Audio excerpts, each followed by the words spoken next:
If you are a homeowner or a board member, if you're looking around thinking, ooh, boy, things need fixing and we're not doing it, that is a sign of board dysfunction. Your mission as trustees or fiduciaries is to take care of that community. It's assets, meaning the hard assets like the asphalt and the roof and everything we're talking about that way. And then the fungible things, the monies that you are collecting, right? And you're budgeting. If you are not looking at what your true duty is as a board member, that's dysfunction, even if all five of you agree on it. HOA Insights, common sense for common areas, exists to help all 2 million volunteer board members nationwide have the right information at the right time to make the right decisions for their future. This podcast is sponsored by 4 companies that care about board members: Association Insights and Marketplace, Association Reserves, Community Financials, and Kevin Davis Insurance Services. You'll find links to their websites and social media in the show notes.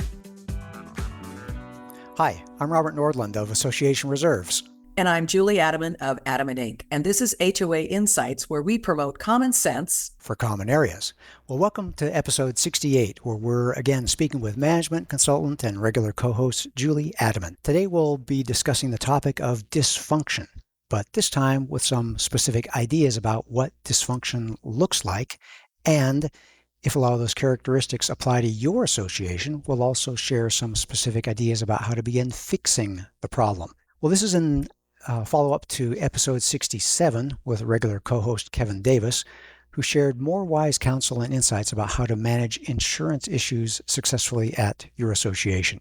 If you missed that episode or any other prior episode, take a moment after today's program to listen from our podcast website, which I hope you know is hoainsights.org, or watch from our YouTube channel. And better yet, subscribe from any of the major podcast platforms so you don't miss any future episodes. And those of you watching on YouTube can see my HOA Insights mug here that I got from our merch store, which you can browse through from our hoainsights.org webpage. And also there's a link to it in the show notes. And this is a favorite of mine. It's got a little cartoon on it that, can I show you? Talks about budgets. Of course, that's my area of interest. Celebrates volunteer board members. And you can find we have some more specialty items like this. And we also have what I think might be our most popular thing is our free board member Zoom backgrounds.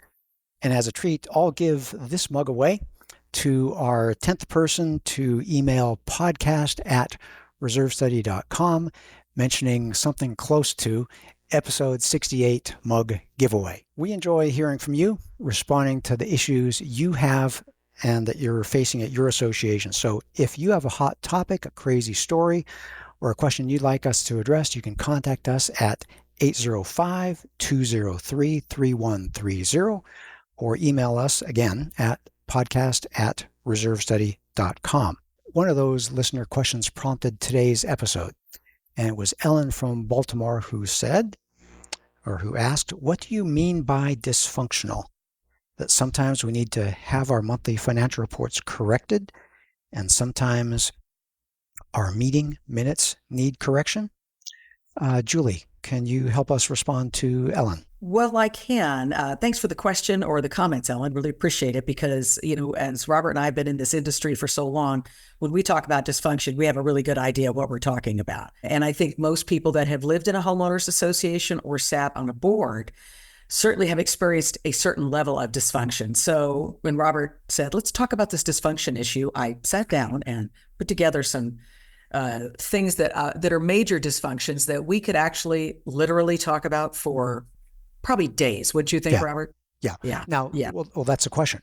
Major dysfunction, or minor? Because we're all humans, and board members are volunteers, and board members came into this without any specific training. Some states have some specific training. You offer some specific training. But largely we're talking about an untrained set of leaders of multi-million-dollar real estate corporations. So there are going to be some bumps in the road. So let's not worry about the little bumps in the road. What does dysfunction look like? Your Exactly. No, list. dysfunction isn't, well, there's something wrong on the GL code on a line item. Yeah. Dysfunction is not, we need to, correct the minutes a little bit. Dysfunction, as we define it in our business, is pretty much the bigger picture things. And I put together a list of some of the major dysfunctions. And again, we could go on and on for hours, and there's plenty more of them, but I put them in a few categories. Now, one of the big signs of dysfunction, a sign of dysfunction in your board and if the board is dysfunctional, typically the community is dysfunctional, at least to a point, is that there are very specific factions or camps within your board and oftentimes within the community. And they're always going at it with each other. These guys aren't going to budge on this. These folks aren't going to budge on that.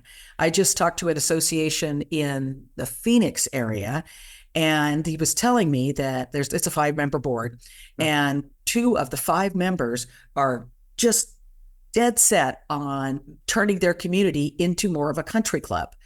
And, everything's on the high end, and we don't want to have everything's like this. But the 3 are recognizing that the community actually is a family-based community. So lots of kids, working parents, that type of thing. And usually those twain don't meet, but neither one will budge. And so and they've sent it out to the owners to vote on it, that type of thing. They've all voted it down. They don't want that. But these 2 will not give up, which is telling me there is a certain dysfunction, not just with those 2, but there's probably some other dysfunction going on with the remainder of the board. And based on another conversation additional I had with that gentleman, yeah, for sure there was. But when you see that kind of political factions going back and forth, I mean, look at our own country, right? Well, that's what I was going to say. Can we use the word silo? It's siloed, exactly. Yeah. And I mean, our own country does this. You're either on this side or that side, and you're wrong and I'm right, or, whatever. It's that way. So if you see that in a community association among the board members, that is what I would consider heavy dysfunction, because from there, it, starts at the top. It just bleeds right into the community. Yeah. When a board is functioning. I want to slow you down there, because the last word you said was community. Because when the community is first, then I think the differences get smaller. When you understand what the community is, because I have some clients that are tennis and equestrian, and the tennis they have clean shoes, the equestrians have boots. I have other clients that have a marina, a golf course, and they have equestrian also, and different camps, but at least they're having board meetings. They're discussing it. Yes. They are not dividing. They may be fighting over who gets the lion's share of the budget, but when it's 3-2 or 5-4, at least that's the way it's going to be until the next election. To some degree, I think there is some good things going on when they are meeting regularly, they're discussing, and they're not tearing the association apart. But right, yeah, when I'm talking about the factions, I am talking about that tearing the association apart due to their own political agendas. Got it. And of course, for all you board members out there, what you have to understand is you have to put forward a united front. I mean, if you're 3-2 or 4-3, whatever size your board is, if you have that, if you're on the losing end of that, that doesn't mean you go around and backbite the other board members behind their back, or you don't start talking about them in the community. You have to pull forward a united front. And so if you homeowners ask you, hey, Bob, I thought we weren't going to do that. And Bob like, well, I voted against it. I disagree with it, but we're doing it. So we're moving forward, and let go of that. You got to let go of that. That's the only way you're going to have any kind of functionality. So that was one of the things I was talking about. So factions and camps and in the community. Another, of course, Robert, this is going to sing to you, is if your dues have remained stagnant for years, meaning 3, 4, 5, 8, 10, and this is not unusual, that is a sign of dysfunction, because number one, if you don't have enough dues, you cannot take care of the infrastructure. Yeah. So one follows the other. Not enough money, deteriorating infrastructure. If you have that in your community, it's probably a sign of dysfunction. And I'm going to let you riff on that, Robert. That's you. Yeah. A friend actually it was a college roommate of my wife, knows what business we're in, and called her just a couple of months, that's probably more than a couple of months ago, about her mother is elderly, and she went down to take care of her mother, clean out her condo in Florida, classic. And my wife's college roommate said, the front gate isn't working, the asphalt's crumbling, the building needs painting, and I understand there's roof leaks. Now, that isn't good, is it?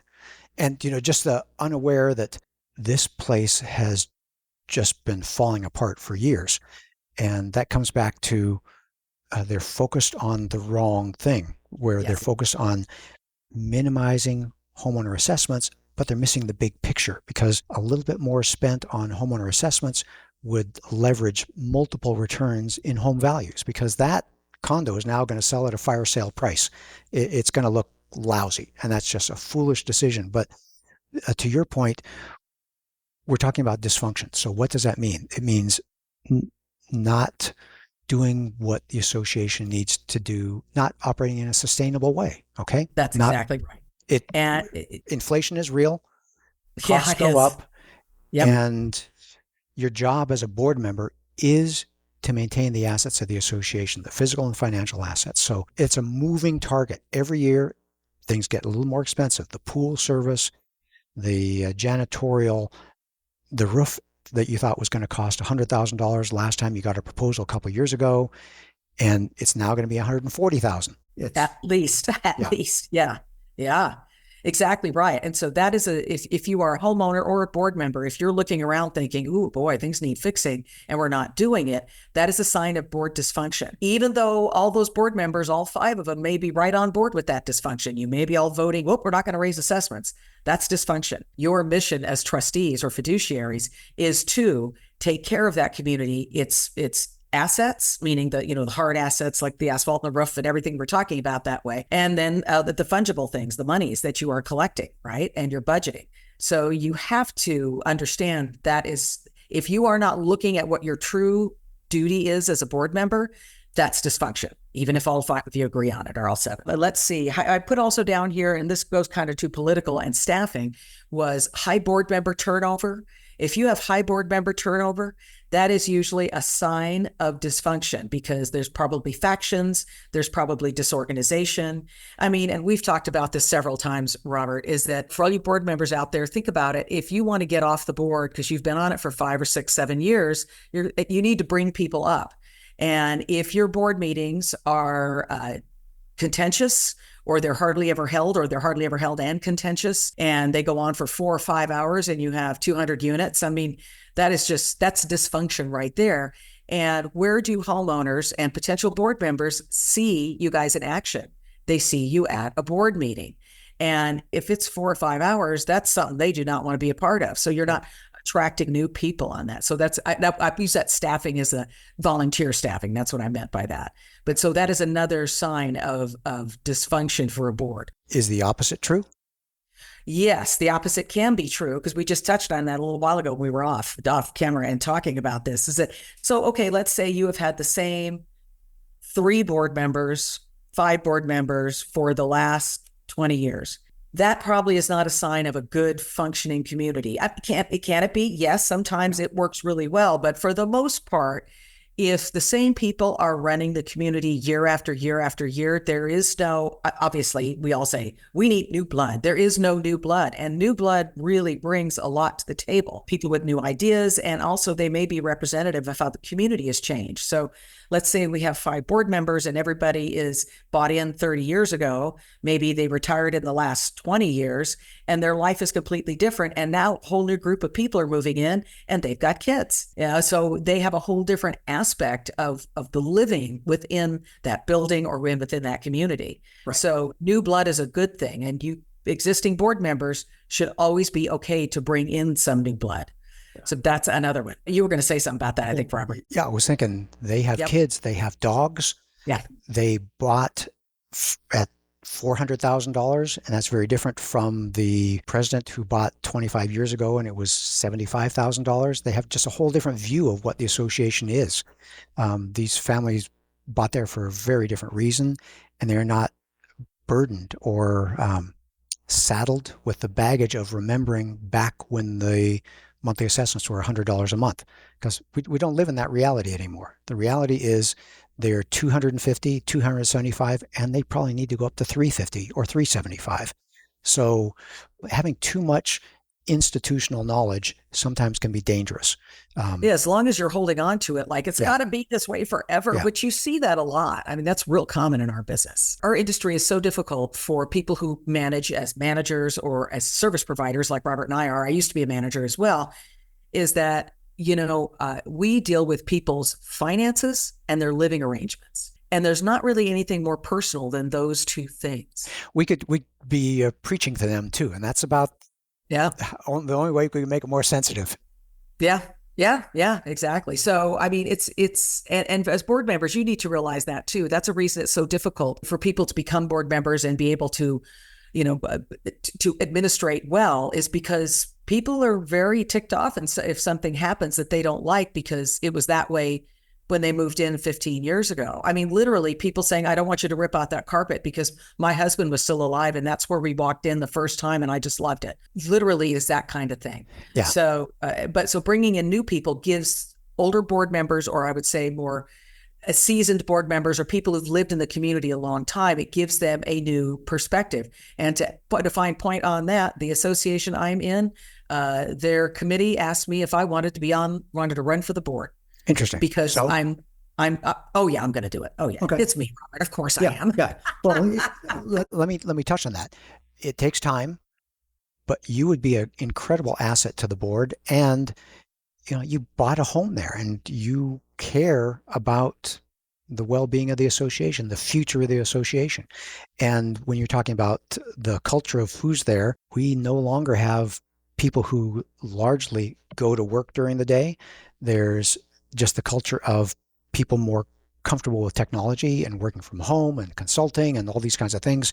Yep. You represent a lot of good things. I mean, and I'm not necessarily any younger than some of these people, but I'm still working at my age, and it's older than you people think. I think Robert and I are the same age. I think we are. The podcast people, the audio people are wondering, maybe I should check out the YouTube and see what they look like. Exactly. Don't look too closely. Yeah. I was telling Stoke, like, please get me a filter. Yeah, blur it Yeah, give me the Streisand effect. Yeah.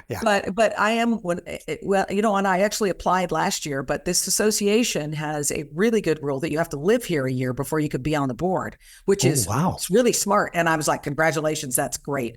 Yeah. And so, but they called me and asked me if I wanted to throw my hat in the ring. So I still work. I work out of my house. I'm very comfortable with technology, and it's different than other people who've been out of the workforce for 20 years.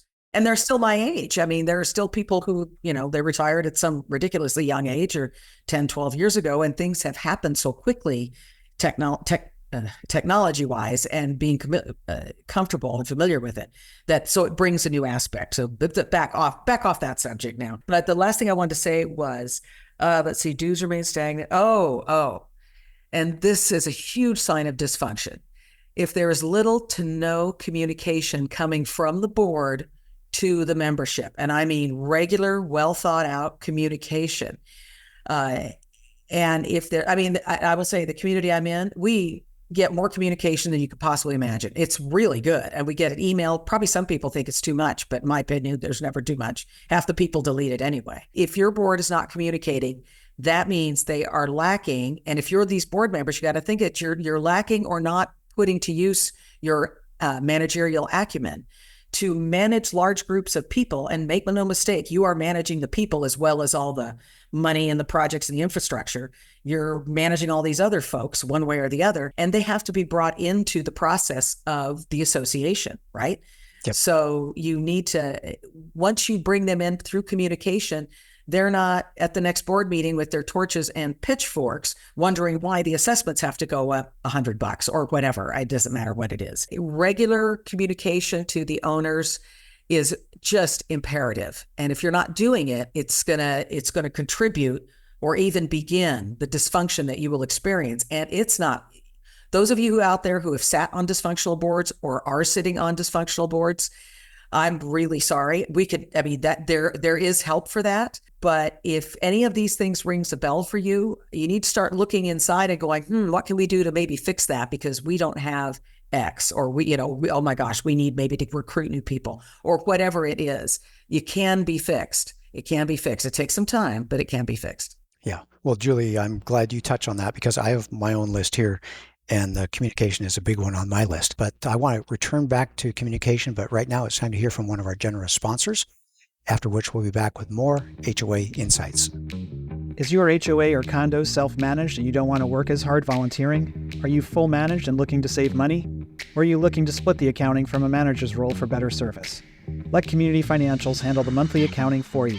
We collect dues, pay bills, produce financial reports, include portals, and help with other support services, all while providing awesome service. We love the opportunity to help you make your community accounting stress-free with our industry-leading systems and expert team. Visit our website, communityfinancials.com, to learn more. And we're back.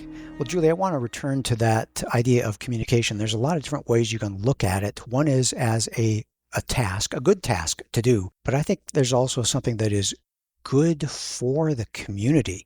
And can I get you to touch on what happens when you don't have communication? Is that when the rumor mill starts? Oh, that's exactly when the rumor mill starts. And it usually starts about 5 p.m. at cocktail hour. And it grows exponentially. I'm not kidding. It grows exponentially. All you board members know I'm telling the truth out there. About 5 o'clock to about 7:30. And that's when you don't want to answer your phone or check your text because, somebody's going to get on you for something. But if you don't fill that vacuum, rumor, innuendo, outright lies will just go right into that vacuum. Nature abhors a vacuum. So you want to fill that vacuum first. And I mean this on a regular basis, even if you're like, well, there's nothing really going on in the community. I beg to differ because there are human beings that live in that community and something's always going on with them. Something's always going on. And even if if there's nothing giant or pressing, communication coming out from the board, I'd say via email, that's almost how everyone does it now, or you post it on your website. Or you do wherever else you have to do that, at least once a month. Now, if you are dealing with something big, like a big problem, a big project, and a lot of people are going to be affected by the problem or the project, or everyone's affected by a dues increase, that's when your communication really needs to ramp up. Now, Robert, we were just talking about that association in Florida, right? Why don't you tell them that story? Because that's really good. Yeah, well, there are different things going on. I could tell so many stories, but so much turns on communication, getting in front of the story, making sure the owners know what's going on so they don't reach out to the news media and start complaining about the board. If you are being proactive and every way you can think of on the association's website, with email blasts, on the mailboxes, in the lobby, on the door from the garage to the lobby, all these different ways, if you can say, we're working on this project, we're aware the pool isn't heated. We're aware that the spa is out of commission. We expect it fixed by Tuesday of next week. Get ahead of this. And there's just so much good that comes from being proactive in your communication. And so the rumor mill doesn't start. And all of a sudden, like you say, you've got torches and pitchforks and they're coming for you. And not because you did anything wrong, but you just failed to include them. And these are grown-ups. And I believe we've had other episodes here where we talked about the importance of treating your owners like grown-ups, giving them the respect. They paid as much money for their, well, maybe more, maybe less, for their units as you did, and they're legitimate owners in the association. And so if you can build community, we are here, and you build that trust by saying, I've done this, I've done this, I've done this, I've done this, or I should say, we've done this as a board. Then you get the association on your side and you think, they're doing okay. Everything's okay here. And there are people who are like, I'm proud to be a part of this, or I like being a part of it. And if you are going to be doing something where the spa doesn't work, it's going to be working by next Tuesday. Just remember, for all of your communication, if something happens and that spa is not going to work on Tuesday, someone needs to have that in their tickler or roll up on their Microsoft product or whatever they're using to change all that communication to the most updated. There is nothing worse and nothing that makes the board look more out of touch than communication that's posted up somewhere that's about 2 months old. Yeah. You're not in a doctor's office. We do not need 2-year-old magazines. So. Yep. Well, and you want to be communicating accurately. So if on Monday you get a call from the pool service saying that part that we needed is not going to arrive till next week, you need to change all your signs and say, we're sorry, because you want to be teaching them, training them that what they hear from you is the truth. And you don't want to be training them to ignore and, the board has no idea what's going on. Just like you say, old, wrong, that kind of stuff. So communication is a wonderful, powerful tool. I don't think in this episode we've talked about three things. We've talked about the organizational health, which is silos, and taking good care of your manager and vice versa, having good communication. And we've talked about financial and physical, having the financial resources to take care of the property so that you look around and you say, oh, the front gate's fixed. Cool. Yeah. Isn't that nice? That's so nice. Great. Yeah. That's so great. And they know what we need. Communication. You say, oh, yeah, that's right. They were going to fix that. Or you come back. Did. Yeah. Or you come back and your driveway is blocked off because, oh, that's right. They said they were going to seal coat the asphalt this week. Okay, You're right. They told me. Well, good for them. All those things work effectively because when you have accurate communication, then you're able to say, well, to take care of the asphalt, we're going to have to, this is one of the many reasons we need to raise our assessments next year from an estimated, making numbers up, 350 to 382 or whatever the number is. Keep them in the loop. And so the communication loop, the physical and financial loop, the organizational health loop, those three things work together. So again, we're not talking about the trivia of, is the financial report exactly correct? Oh, no, we had to bounce it back. Okay, let me run through my list. No board meetings, no elections, no competitive elections, no communication between board and homeowners, no meeting notes, no financial reports, no budget, no delinquency controls. So when you ask them, if you have 80 units in the association, how many people are currently paying their dues? And if you don't know, that's a problem. You should know. You should know You've that. got to know. Cash flow is lifeblood. Yeah. And then the supporting committees, no architectural review board, no rules committee, no increases in assessment the last few years, no reserve study, cycling through the service providers and management companies. When you are a pendulum and you're firing here and firing there, your association is going to get a reputation as just a hot mess. And that's not good. No rules or rules enforcement, absence of supporting professionals where you have no management, no attorney, no insurance expert, no reserve study professional. And that floats into no painter that you can rely on, no landscaper that you can rely on, no plumber that you can rely on. Because when you call on a Friday night saying we have a burst in front of building 13, you want the plumber to say, oh, good, I know where that is. I can help you. Those mature relationships focus only on the low monthly assessments. That's destructive. I had my list. You had your list. Again, I think, can we fairly categorize them into three things? I think, we can, about three strands, and that's exactly right. The one you brought up that's super good, I want to say, is that relationship with the business partners, vendors, those relationships, and see if your board is functional, if your community is functional, that means typically you have management that's functional, hopefully management that's functional, and all of these other, and your finances are good. That means you have people want to come in and work for you. And again, as Robert said, when you call in at 5:00 on a Friday and that guy's, towing his boat out to the lake, he may come back around because he knows that you guys pay on time. You're great to work with. He doesn't mind taking time out of his personal time to do the work. And then he's going to go out to the lake. I'm telling you, those, when I was way back in the day, when I was actually a manager, those kind of relationships are absolute gold for an HOA. Absolutely. Gold. Yeah. Okay. Well, we tempted people at the beginning with ideas of what to do. Yeah. I think we've given everyone kind of a nice list if they listen to this a second time, maybe. But if you realize, if we don't have communication vehicles, if we don't have a budget, if we don't know how many delinquencies we have, all these kinds of things. And, if we don't have committees, if I've been on the board too long, or everyone here is always just lasting one term because it's such a man killer of a job. Hopefully these are the things that you can start to think, start tackling them. But Julie, if you could only attack one thing, what would you do first? Communicate. I'm there too. Because you can at least say, we are going to do a better job. You could start with that. And we're going to form a budget committee. We're going to form a rules committee. We're thinking about hiring a management company, whatever it is, but start to treat the association as a we and get everyone together and on board. And I think that begins to create the glue.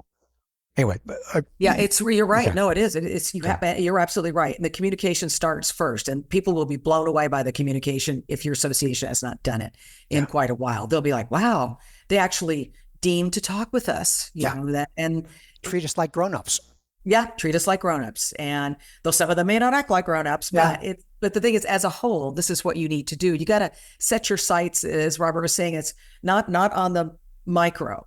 You want to set your sights on the macro. The macro is not, well, you know, there's a dot missing here on the minutes, or, you know, there were $4 off in the financial statements, which you will see. And Robert, I know you know this, is that a lot of board members become very comfortable with focusing on the micro because that's comfortable for them.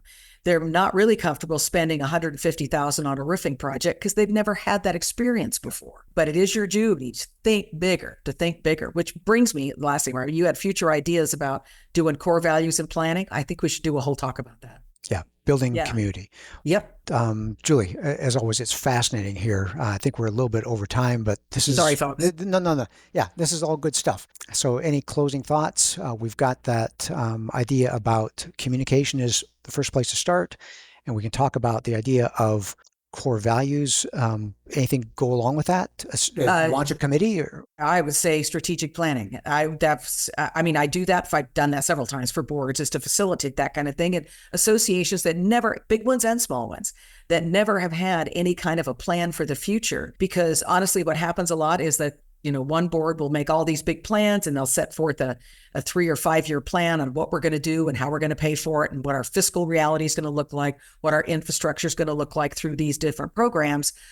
And then a new board comes in and they just bang it, which is true. That does happen. I'm not going to say it doesn't. However, if you set that stage, at least you are giving new board members and a whole new board coming in at least a structure for operations, a structure for administration of the community, and meaning in all senses, communication, you know, staffing, meaning homeowner staffing, board member staffing, that kind of thing. So that's where I would go with the next part. Strategic planning, 3 to 5 year plan, mission statement, vision statement. I would go through the whole process. It's really a great thing to see communities do that. They become very cohesive. Yeah. Well, this is an Olympic year. We're going to see or have seen relay races on the track, relay races in the swimming pool. When you can hand something off with momentum, which is that core purpose, this is what we're all about. I think that's when the community association can absolutely thrive. Great alliteration, Robert. That was perfect. Perfect. I have to listen to it and see what I said. Well, we hope you learned some HOA insights from our discussion today that helps you bring common sense to your common areas. We look forward to having you join us for another great episode next week. You've been listening to HOA Insights, common sense for common areas. You can listen to the show on our podcast website, hoainsights.org, or subscribe on any of the most popular podcast platforms. You can also watch the show on our YouTube channel. Check the show notes for helpful links. If you like the show and want to support the work we do, you can do so in a number of ways. The most important thing that you can do is engage in the conversation. Leave a question in the comment section on our YouTube videos. You can also email your questions or voice memos to podcast@reservestudy.com or leave us a voicemail at 805-203-3130. If you gain any insights from the show, please do us a huge favor by sharing the show with other board members that you know. You can also support us by supporting the brands that support this program. Please remember that the views and opinions expressed by the podcast do not constitute legal advice. You'll want to consult your own legal counsel before making any important decisions. Finally, this podcast was expertly mixed and mastered by Stokelight Video and Marketing. With Stokelight on your team, you'll reach more customers with marketing expertise that inspires action. See the show notes to connect with Stokelight.